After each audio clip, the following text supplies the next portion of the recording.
Jeedimetla division పరిధిలోని సుచిత్ర ప్రధాన రహదారికి అనుకుని చౌరస్తాలో కిసాన్ భారీ షాపింగ్ మాల్ అట్టహాసంగా ప్రారంభమైంది. ఈ ప్రారంభ వేడుకల్లో భాగంగా కేరళ నుండి వచ్చిన డప్పు నృత్య కళాకారుల విన్యాసాలు, బ్యాండ్ మేళాలు, కళాకారుల నృత్యాలతో అంగరంగ వైభవంగా వేడుకలు ఆకట్టుకున్నాయి. ప్రారంభోత్సవ వేడుకల్లో మంత్రి Mallareddy, Nizamabad MP Dharmapuri Arvind, Quthbullapur MLA KP Vivekananda, MLC Shambipur Raju, మాజీ ఎమ్మెల్యే కూనా శ్రీశైలం గౌడ్, స్థానిక corporator Tara Chandrareddy, BJP urban Medchal జిల్లా కార్యదర్శి చెరుకుపల్లి భరత్ సింహారెడ్డితో పాటు కిసాన్ మేనేజ్మెంట్ సూర్యనారాయణ, ఉదయ్ కుమార్, ప్రణయ్ కుమార్ ముఖ్య అతిథులుగా హాజరై జ్యోతి ప్రజ్వలన చేసి షాపింగ్ మాల్ ప్రారంభించారు. అట్టహాసంగా ప్రారంభించిన మాల్ వేడుకల్లో జనాలు భారీగా తరలివచ్చి మాల్ ను సందర్శించారు.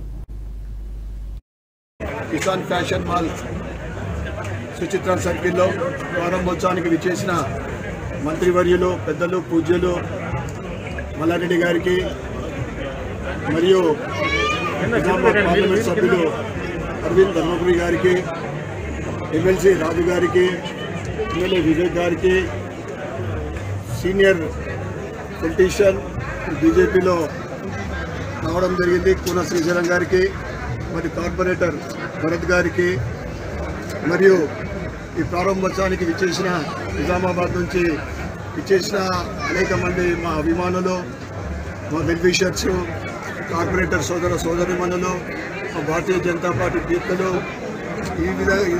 ఈ ఏరియా నుంచి, ఎందుకంటే నిజామాబాద్కి అటాచ్మెంట్ అంటే నిజామాబాద్ గ్రామం, నిజామాబాద్లో గత 20 సంవత్సరాల నుండి ధన్పాల్ విఠల్ లక్ష్మీబాయి ట్రస్ట్ పేరు మీద అనేక సేవా కార్యక్రమాలు 365 రోజులు మేము సేవా కార్యక్రమాలు చేస్తూ ఉంటాం. ఎవరు కూడా నా దగ్గరికి వస్తే నేను వట్టి చేతులతో పంపకుండా మంచి కానీ, చెడు కానీ, పెళ్లిళ్ళు కానీ, శుభకార్యాలు కానీ, హాస్పిటల్ కానీ, దేవాలయ పునర్నిర్మాణం కానీ, శిథిలావస్థ దేవాలయాలు కానీ, ఎవరికి ఏ కష్టం వచ్చినా నేను ఆదుకోవడానికి మా పెద్దలు చెప్పిన ఆ సూత్రం మేము పాటిస్తూ ఉన్నాము. మీ అందరూ ఆశీర్వాదంతో భాగ్యనగరంలో అడుగుపెట్టేందుకు మీ అందరూ సహకారం కావాలా, ఈ సహకారం మున్ముందు కూడా ఉండాలని కోరుకుంటూ మీ అందరికీ మరొక్కసారి ఈ ప్రారంభోత్సవానికి ఇచ్చేసిన ప్రతి ఒక్కరి పెద్దలకు, గౌరవులందరికీ కూడా పేరు పేరున ధన్యవాదాలు, కృతజ్ఞతలు. షాపింగ్స్ ఉన్నప్పటికీ ఇక్కడ పెట్టాలని ఆలోచించారు. చాలామంది విషయాలు మా ఫ్రెండ్స్ ఉన్నారు, ఎక్స్పాన్షన్ చేయాలి వ్యాపారం కూడా, మనకున్న అనుభవాన్ని మనం జోడించుకుంటాం.